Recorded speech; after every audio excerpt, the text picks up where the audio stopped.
Hi అందరికి కూడా welcome to Telugu YouTube channel. So ఇప్పుడైతే మనం 4వ తరగతిలోని పరిసరాల విజ్ఞానంలోని పరి మనం చివరి 10-11 లెసన్స్ గురించి అయితే ఒకసారి చూద్దాం. సో టైటిల్ అయితే మనకి చూసి వద్దాం అని రాసి ఉంటుంది టెక్స్ట్ బుక్లో అయితే. సో ఈ లెసన్ ద్వారా సాధించగలిగే అభ్యసన ఫలితాలు ఒకసారి చూసినట్లయితే స్థానికంగా జరిగే వేడుకలు జాతరల గురించి చెప్తారు. ఆంధ్రప్రదేశ్ చారిత్రక ప్రదేశాలను గుర్తిస్తారు. అంతేకాకుండా ప్రసిద్ధి చారిత్రక మరియు పర్యాటక ప్రదేశాలకు ఉదాహరణలు ఇస్తారు.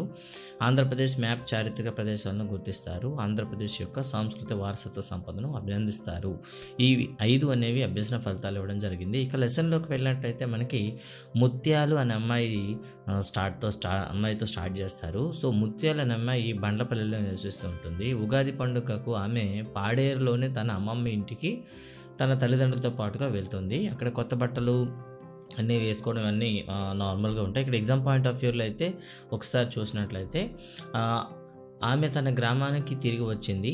సో అమ్మమ్మను వదిలి వచ్చే సమయంలో అమ్మమ్మ తనను మేలో నెలలో జరిగేబోయే జాతర మరలా రావాల్సిందిగా కోరింది. సో జాతరకి మళ్ళీ రమ్మని పిలవడం జరిగిందనమాట. సో ఈ జాతర అంటే ఏమిటి అనే దాని గురించి ఇక్కడ స్టార్ట్ అవుతుంది. సో పండుగ అంటే ఏమిటి, దానికి పండుగలో రకాలు ఏంటి అంటే మనం చాలా రకాల పండుగలు జరుపుకుంటాం. ఇందులో జాతీయ పండుగలు ఉంటాయి, వ్యవసాయ సంబంధమైన పండుగలు ఉంటాయి, అంతేకాకుండా మతపరమైన పండుగలు అనేవి ఉంటాయని చెప్పడం జరిగింది. ముఖ్యంగా 3 రకాల పండుగలుగా ఇక్కడ చెప్పడం జరిగింది. ఆ పండుగలు ఏమిటో ఒకసారి చూద్దాం. సో గణతంత్ర దినోత్సవం, స్వాతంత్ర దినోత్సవం అనేవి జాతీయ పండుగలుగా చెప్పడం జరిగింది. ఈ రెండింటిని మనం జాతీయ పండుగలు అంటామని. అదేవిధంగా ఏరువాక అనేది మనకి వ్యవసాయ పండుగ అని, అదేవిధంగా దీపావళి, క్రిస్మస్, రంజాన్ అనేవి మతపరమైన పండుగలు అనేవి ఇక్కడ చెప్పడం జరిగిందనమాట.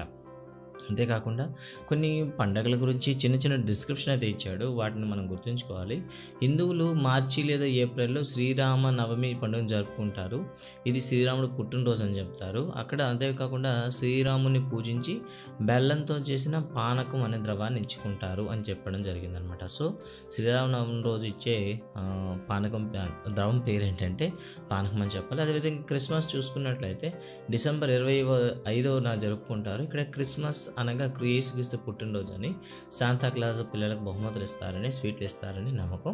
ఇక ముస్లింల ప్రధాన పండుగ అయితే ఈద్ ఉల్ ఫితర్ గురించి చెప్పడం జరిగింది.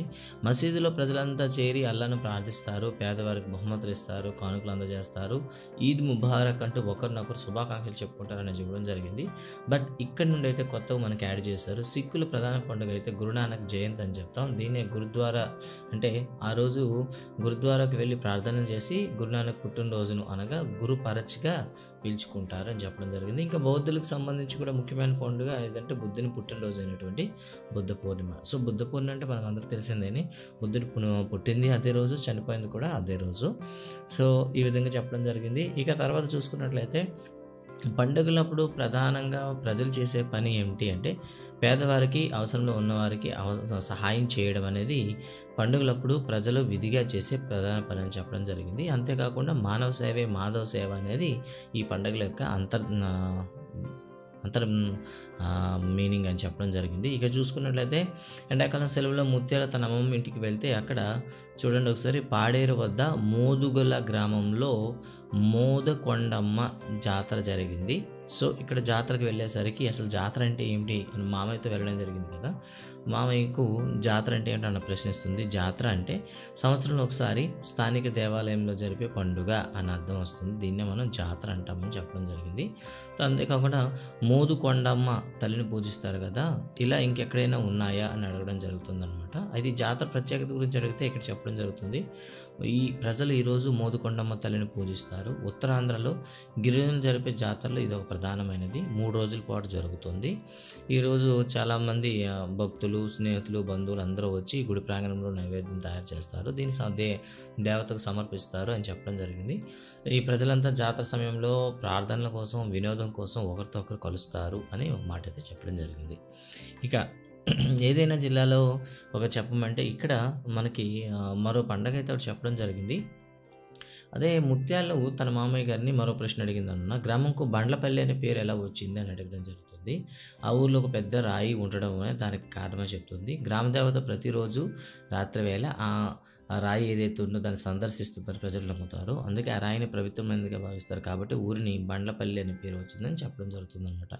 ఇప్పుడు వీళ్ళు ముత్యాలు తన మామయ్యతో ఆంధ్రప్రదేశ్‌లోని ప్రముఖ పర్యాటక ప్రదేశాలను చూడడానికి బయలుదేరతారు. సో, ఇక్కడ మనకి ప్రతీది కూడాను మోస్ట్ ఇంపార్టెంట్ కాన్సెప్ట్ అని చెప్పొచ్చు. ఫస్ట్ వన్ చూస్తే లేపాక్షి గురించి ఇవ్వడం జరిగింది.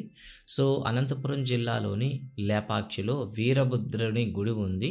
ఇది 1530లో విజయనగర రాజ్య గవర్నర్‌లైన ఒక వ్యక్తి అయినట్టు విరూపానంద మరియు వీరన్నులు దీన్ని నిర్మించారని చెప్పడం జరుగుతుంది. ప్రపంచ ప్రఖ్యాతిగాంచిన నంది విగ్రహం ఇక్కడ ఉందని చెప్పడం జరిగింది. ఈ నందిని లేపాక్షి బసవన్న అని కూడా పిలుస్తారు అని ఇవ్వడం జరిగింది. సో, తర్వాత వైఎస్ఆర్ కడపలోకి వెళ్దాం. సిద్ధవటంకి వెళ్దాం. నిజానికి దక్షిణ కాశీకి ద్వారం అని పిలుస్తాం కదా దీన్ని. సో, దక్షిణ కాశీకి ప్రధాన ద్వారం అని దేన్ని పిలుస్తామంటే సిద్ధవటం అని పిలుస్తాం. సో, సిద్ధవటం పెన్నా నది ఒడ్డున ఉంది. సో, ప్రతిదీ కూడా ప్రశ్ననండి. సిద్ధవటం ఏ నది ఒడ్డున ఉంది? పెన్నా నది. దీన్ని ఎప్పుడు నిర్మించారు? 1903లో. ఎవరు నిర్మించారు అనేది మనకు అవసరం ఇది. సో, ఎవరు నిర్మించారు అనేది ఇక్కడ మనకి డీటెయిల్స్ అయితే ఇవ్వలేదు కానీ, సో, ఇది ఎన్ని ఎకరాల్లో ఉందనేది ఇవ్వడం జరిగింది. సో, 30 ఎకరాల పాటు ఇది ఉందని చెప్పడం జరిగింది. సో, దీనికి ప్రధానంగా 2 ద్వారాలు ఉంటాయి. అవి నిర్మాణంలో చాలా అద్భుతంగా ఉంటాయని చెప్పడం జరిగిందనమాట.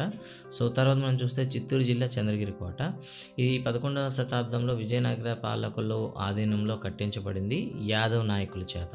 సో, విజయనగర రాజ్య పాలకుల ఆధీనంలో యాదవ్ నాయకుల చేత కట్టబడిందని చెప్తాం. లోపలైతే మనకి రాజమహల్, రాణి మహల్ ఉన్నాయి. ఇవి ఇప్పటికి కూడాను కదలకుండా 300 సంవత్సరాలు అయినప్పుడు కూడాను అలా చెక్కు చెదరకుండా ఉన్నాయని చెప్తారనమాట. సో, చిత్తూరు జిల్లా చంద్రగిరి కోట. తర్వాత చూస్తే కర్నూలు జిల్లా రోలపాడు బర్డ్ శాంక్చురీ మనకు చాలా ప్రసిద్ధి అయినది. ఎందుకంటే మనకి బట్టమేక పక్షి అనేది కనిపిస్తుంది. ఇక ఫోటో అయితే క్లియర్గా ఇచ్చాడు ఈసారి. తర్వాత వచ్చేసి ఇస్రో గురించి ఇవ్వడం జరిగింది.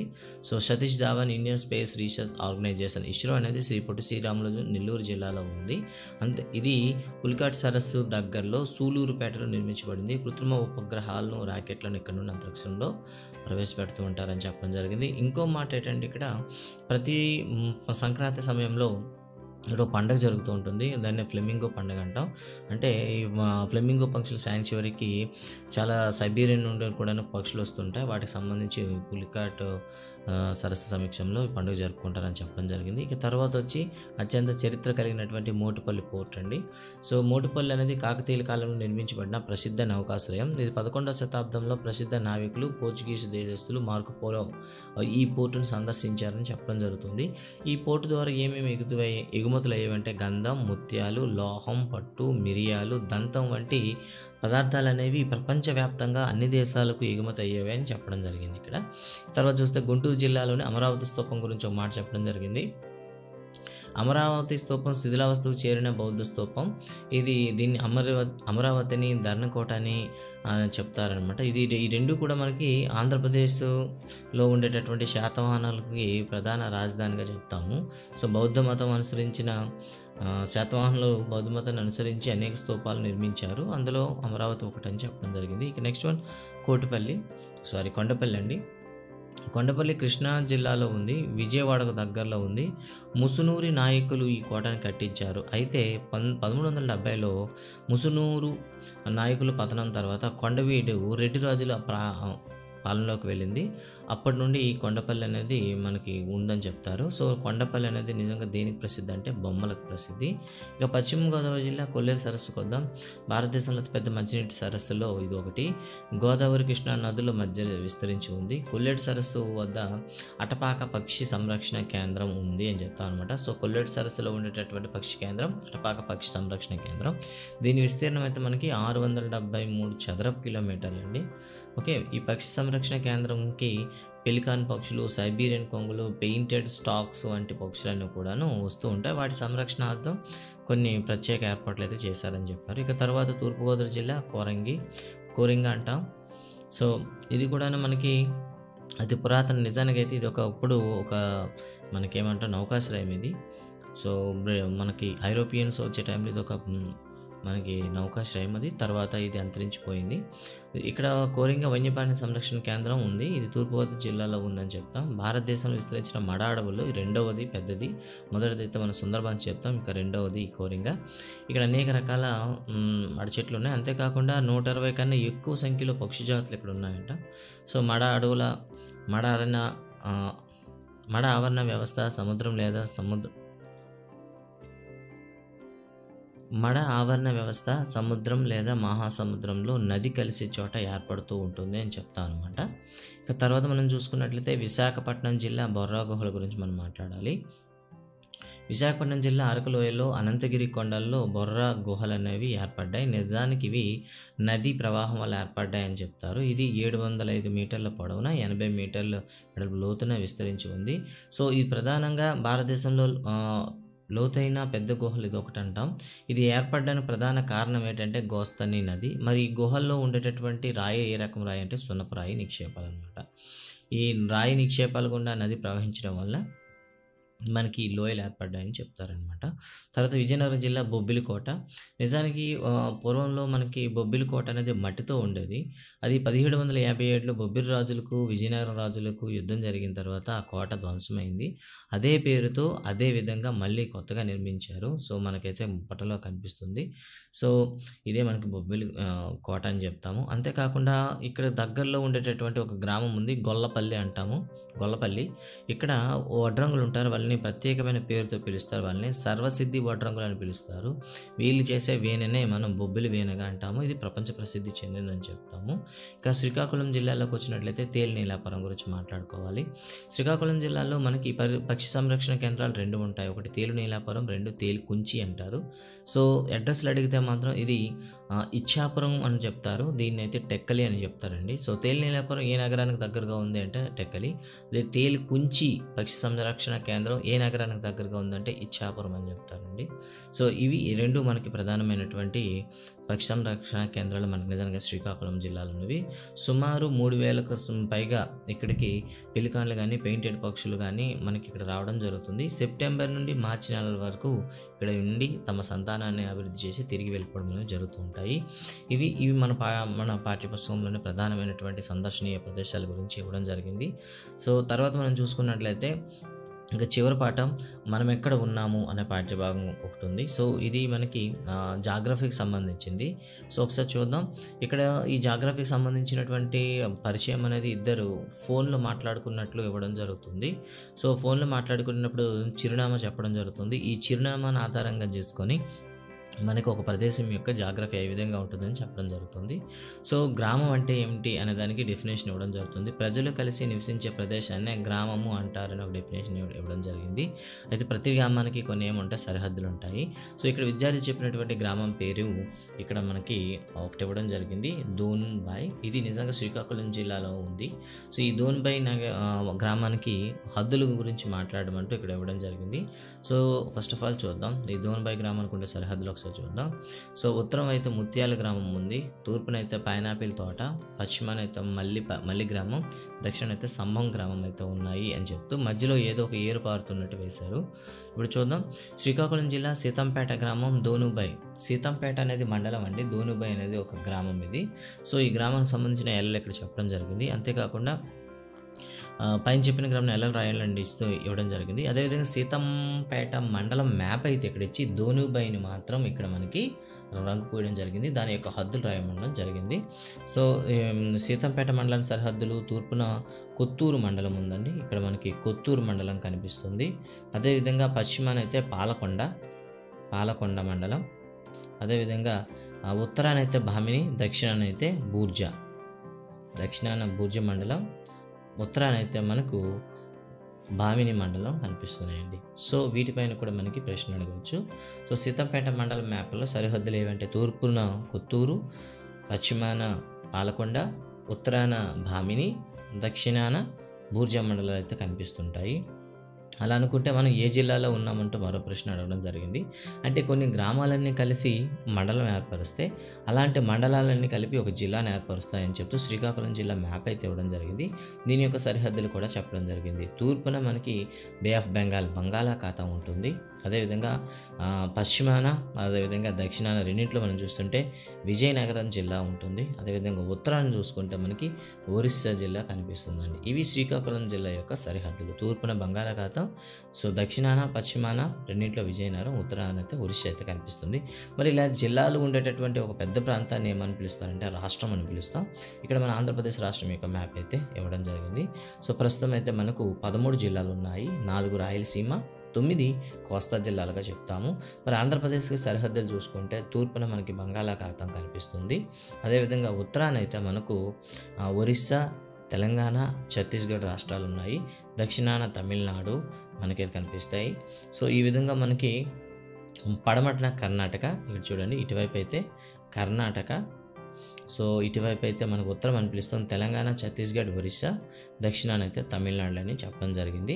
సో ప్రస్తుతం అయితే 13 జిల్లాలు ఉన్నాయి. ఆంధ్రప్రదేశ్ రాజధాని అయితే మనకు అందరూ తెలుసు అమరావతి. దేశంలో విస్తీర్ణ పరంగా మన రాష్ట్రం 7వ పెద్ద రాష్ట్రం అని చెప్పడం జరిగింది. సో నైసర్గికంగా ఆంధ్రప్రదేశ్ 3 ప్రదేశాలు విభజించబడింది. అవి ఉత్తరాంధ్ర, రాయలసీమ మరియు దక్షిణాంధ్రగా విభజించబడిందని చెప్పారు. సో కొత్త విభజన అయితే మనకు కనిపిస్తుంది. సో ఇక్కడ కొన్ని జిల్లాలు వాటి యొక్క ప్రధాన కేంద్రాలు అయితే ఇవ్వడం జరిగింది. శ్రీకాకుళం అయితే శ్రీకాకుళం పట్టణం, విజయనగరం పట్టణం, విశాఖపట్నం అయితే విశాఖపట్నం పట్టణం ఉంది. తూర్పుగోదావరి కాకినాడ, పశ్చిమ గోదావరి ఏలూరు, కృష్ణా మచిలీపట్నం, గుంటూరు, ప్రకాశం ఒంగోలు, నెల్లూరు జిల్లా నెల్లూరు పట్టణం, చిత్తూరు పట్టణం, వైఎస్ఆర్ కడప పట్టణం, అనంతపురం పట్టణం, కర్నూలు పట్టణం. అయితే అన్నింటికీ ఉన్నాయి కానీ మనకి కొన్నింటికైతే ఇబ్బంది పెడతాయి. తూర్పుగోదావరి, పశ్చిమ గోదావరి అండ్ కృష్ణ, వీటికి మాత్రం అయితే పేర్లు మారాయి. అండ్ ప్రకాశం కూడా చూడవచ్చు మీరు, వీటికైతే పేర్లు మారాయి. అండ్ ప్రధాన పట్టణాలు మ్యాచింగ్ చేసే సందర్భాలు కూడా లేకపోలేదు. ఇంకా తర్వాత చూసుకుంటే రాష్ట్రాలన్నీ కలిసి మనకు దేశాన్ని ఏర్పరుస్తాయి కదా, మరి ఆ దేశం గురించి కూడా ఇక్కడ ఇవ్వడం జరిగింది. సో కొన్ని రాష్ట్రాలు కలిస్తే దేశం ఏర్పడుతుంది. మన దేశం భారతదేశం, న్యూఢిల్లీ అనేది భారతదేశపు రాజధాని. నైసర్గికంగా చూస్తే 28 రాష్ట్రాలు, 9 కేంద్రపాలిత ప్రాంతాలు ఉన్నాయి చెప్పడం జరిగింది. ప్రపంచ విస్తీర్ణంలో చూసుకుంటే మనది 7వ పెద్ద దేశం, జనాభా పరంగా 2వ పెద్ద దేశం అని చెప్పడం జరిగింది. ఇక్కడ రాష్ట్రాలు మరియు వాటి యొక్క రాజధాని ఇక్కడ ఇవ్వడం జరిగింది. వాటిని కూడా మనం చదవాలి. ఆంధ్రప్రదేశ్ అమరావతి అని పడింది, అమరావతి. అరుణాచల్ ప్రదేశ్, ఇవన్నీ మీకు తెలిసిందేని అండ్ ఆల్రెడీ జిఎస్లో చదివే ఉంటారు. ఓకే, తర్వాత చూసుకుంటారు. అదే తర్వాత వచ్చేసరికి మనకి మరి ఇలాంటి దేశాలన్నీ కలిస్తే ఏం ఏర్పడతాయంటే కొన్ని దేశాలు కలిపి మనకి ఏం ఏర్పడుతుంది, ఖండం ఏర్పడుతుంది. సో మొత్తం భూగోళాన్ని 3 వంతులు నీటితో ఉంటే 1 వంతు మాత్రం భూభాగం ఉంది. ఈ మొత్తం భూభాగాన్ని 7 భాగాలుగా చేశారు. వీటినే ఖండాలు అంటారు అని చెప్తూ మ్యాప్ అయితే మనకి ఇవ్వడం జరిగింది. సో ఇక్కడ 7 ఖండాలు చూద్దాం. ఆసియా, ఐరోపా, ఆఫ్రికా, ఆస్ట్రేలియా అండ్ ఉత్తర అమెరికా, దక్షిణ అమెరికా 6 అండి. కిందన మనకి దక్షిణంలో అంటార్కిటికా కనిపిస్తుంది. సో ఇలా మొత్తం 7 ఖండాలుగా చెప్పడం జరిగింది. అయితే ఇక్కడ మీకు తెలుసు అంటే ఒకటి ఇవ్వడం జరిగింది. దక్షిణ అమెరికాని ఏమని పిలుస్తారంటే పక్షుల ఖండం అని పిలుస్తారని ఒక పాయింట్ అయితే ఇవ్వడం జరిగింది. అంతేకాకుండా ఈ భూమి మీద ఉండేటటువంటి నీటిని కూడాను ప్రధానంగా 5 భాగాలుగా విభజించారని చెప్పడం జరిగింది. అవి పసిఫిక్ మహాసముద్రం, అట్లాంటిక్ మహాసముద్రం, హిందూ మహాసముద్రం, ఆర్కిటిక్ మహాసముద్రం మరియు దక్షిణ మహాసముద్రం అని ఇవ్వడం జరిగింది. ఇలా 5 భాగాలుగా విభజించడం జరిగింది. అయితే ఈ సముద్రాలన్నిటికన్నా లోతైన సముద్రం ఏదంటే పసిఫిక్ మహాసముద్రం అనేది కూడా ఇక్కడ ఇవ్వడం జరిగింది. ఇక మరి ఈ భూమిపై ఉండేటటువంటి వింతల గురించి కొన్ని ఇవ్వడం జరిగింది మనకి. అమెజాన్ వంటి దట్టమైన అడవులు ఉన్నాయి, హిమాలయాల వంటి ఎత్తైన పర్వతాలు, సహారా వంటి విశాలమైన ఎడారులు, పసిఫిక్ వంటి గొప్ప లోతైన మహాసముద్రాలు ఉన్నాయని చెప్తూ ఇక్కడ మ్యాప్ అనేది ఇవ్వడం జరిగింది పిల్లల కోసం. భూభాగాన్ని గోధుమ రంగు, సముద్రాలు నీలి రంగున అద్దండి అంటే ఒక ఎక్స్పెరిమెంట్ అయితే ఇవ్వడం జరిగింది. ఇక్కడ చూసుకున్నట్లయితే ఒక ఫ్లో చార్ట్ అయితే ఇవ్వడం జరిగింది. ఇల్లు కలిస్తే గ్రామం, గ్రామాలు కలిస్తే మండలం, మండలాలు కలిస్తే జిల్లా కలిస్తే రాష్ట్రం, రాష్ట్రాలు కలిస్తే దేశం, దేశాలు కలిస్తే ప్రపంచం అనేది ఎక్కడుందంటే మనకి సౌర కుటుంబంలో ఉందని చెప్తూ ఒక ఫ్లో చార్ట్ అయితే ఇవ్వడం జరిగింది. చరిత అనే అమ్మాయి అమెరికాలో నివసించే రేష్మ అనే అమ్మాయికి పుట్టినరోజు శుభాకాంక్షలు చెప్పింది. అయితే అదే సమయంలో రేష్మ అక్కడ ఏం చెప్తుందంటే నేను మూన్ లైన్ పార్టీలో ఉన్నానని చెప్పడం జరుగుతుంది. అంటే వీళ్ళకి ఇక్కడ మనకు పగలైతే అక్కడ రాత్రి అవుతుందని చెప్పడం జరిగింది. ఎందుకు వస్తాయి అంటూ కొంత అయితే మళ్ళీ ఇక్కడ మనకి సౌర కుటుంబం గురించి ఒక చిన్న ఇంట్రొడక్షన్ అయితే ఇవ్వడం జరిగింది. అంటే భూమి తన చుట్టూ తాను తిరుగుతుంటుంది, అదేవిధంగా సూర్యుని చుట్టూ తిరుగుతుందని ఇక్కడ ఇవ్వడం జరిగింది. ఒకసారి పూర్తిగా తన చుట్టూ తాను తిరగడానికి 24 గంటలు పడుతుంది. అదేవిధంగా భూమి సూర్యుని చుట్టూ తిరగడానికి పరిభ్రమణం అంటారు దీనికి 365 రోజులు అండ్ 1/4 రోజులు పడుతుందని ఇక్కడ ఇవ్వడం జరిగింది. భూమి యొక్క చలనం వల్ల మనకి రాత్రి పగలు ఏర్పడతాయి అని చెప్పడం జరిగింది అనమాట. అంతేకాకుండా సూర్యుని చుట్టూ తిరుగుతున్నప్పుడు సూర్యుడికి ఎదురుగా ఉండేది పగటని, సూర్యుడికి వెనుక పెట్టిన దాన్ని అంటే వెనుక ఉండే సందర్భాన్ని మనం రాత్రి అంటామని ఇక్కడ ఇవ్వడం జరిగింది. తర్వాత చూసుకుంటే సో చంద్రుడు అనేది ఇప్పుడు మనకి నిండుగా కనిపించడు. సో అలా చంద్రుడు తగ్గుతూ ఉండడానికి కారణం ఏమిటనే ప్రశ్న అనేది ఇక్కడ ఇవ్వడం జరుగుతుంది. అంటే 15 రోజుల పాటు చంద్రుడు తగ్గుతూ ఉంటాడు. 15 రోజుల పాటు చంద్రుడు పెరుగుతూ ఉంటాడని చెప్పడం జరుగుతుంది. నిజానికి అది కారణం భూభ్రమణం వల్ల అదేవిధంగా చంద్రుడి యొక్క పరిభ్రమణం వల్ల ఏర్పడేటటువంటి వ్యత్యాసం అని చెప్తాము. సో అంతేకాకుండా ఆకాశంలో చూసినట్లయితే కొన్ని నక్షత్రాలు కొన్ని గుంపులు ఒక ఆకారాలుగా ఉంటాయని చెప్తారు. వీటి ఆకారాలనే మనం నక్షత్ర కూటమి లేదా నక్షత్ర రాశి అంటాం. ఎందుకంటే మళ్ళీ హైయర్ క్లాస్ 6th క్లాస్లో మన దీని గురించి పూర్తి ఎక్స్ప్లెనేషన్ అయితే ఉంది. సో చంద్రుడిలో వచ్చే మార్పులను ఏమని పిలుస్తారంటే చంద్రదశలు అని పిలుస్తారు. పూర్తిగా కనిపిస్తే పౌర్ణమి అని, అసలు ఏమీ కనిపించకపోతే అమావాస్య అంటామని ఇక్కడ ఇవ్వడం అయితే జరిగింది. సో ఇవి అండి మనకు ఉండేటటువంటి కీలకమైన పాయింట్స్. దీంతో మనకి 4వ తరగతి పరిసరాల విజ్ఞానం పూర్తయిపోయింది. అండ్ ఈ టెక్స్ట్ బుక్ కానీ మీకు కావాలంటే కింద డిస్క్రిప్షన్లో ఇవ్వడం జరిగింది, మీరైతే డౌన్లోడ్ చేసుకోగలరు. And thank you guys, thank you for watching. And videos ఎలా అనిపిస్తున్నాయి మీ యొక్క కామెంట్స్ అయితే ఇస్తారని ఆశిస్తున్నాను. Thank you very much.